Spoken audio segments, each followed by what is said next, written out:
Bonjour, je me présente Yannick Seyer. Bienvenue dans ces activités de mémorisation de vos cours. Voyons aujourd'hui la mémorisation par association d'idées. Pour être enregistrée dans la mémoire à long terme, une information doit être reliée aux autres informations. C'est pourquoi on dit souvent qu'une idée fait penser à une autre. L'activité de ce jour porte sur les associations d'idées avec la carte mentale, qui nous apprend à associer les nouvelles connaissances à tes souvenirs dans la mémoire à long terme. Et ceci afin de te souvenir facilement des informations de ton cours.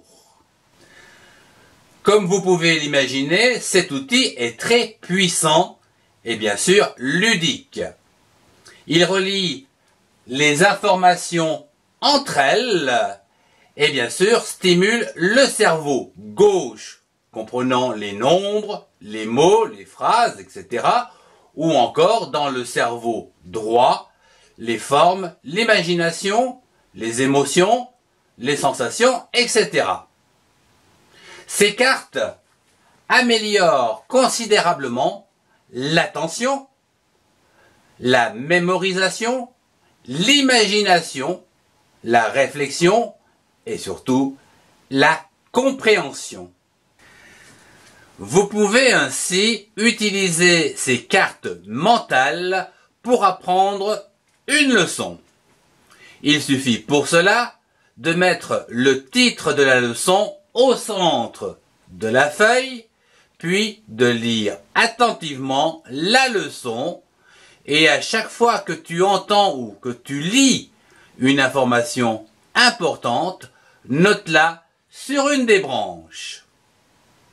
Une carte mentale ressemble ainsi à un arbre ou une toile d'araignée avec une représentation de ta leçon visuelle. Dès que ta carte mentale sera terminée, mets-la dans ton carnet en vue d'une révision après 24 heures, puis au bout d'une semaine et enfin chaque mois, comme nous l'avons vu sur le cours de la courbe de l'oubli. Je te renvoie à ce cours. D'autres sens peuvent t'aider à apprendre efficacement tes leçons, comme par exemple les émotions. C'est ce que nous verrons dans le prochain cours. Si tu as aimé, mets un pouce et partage cette vidéo avec ceux qui en ont besoin.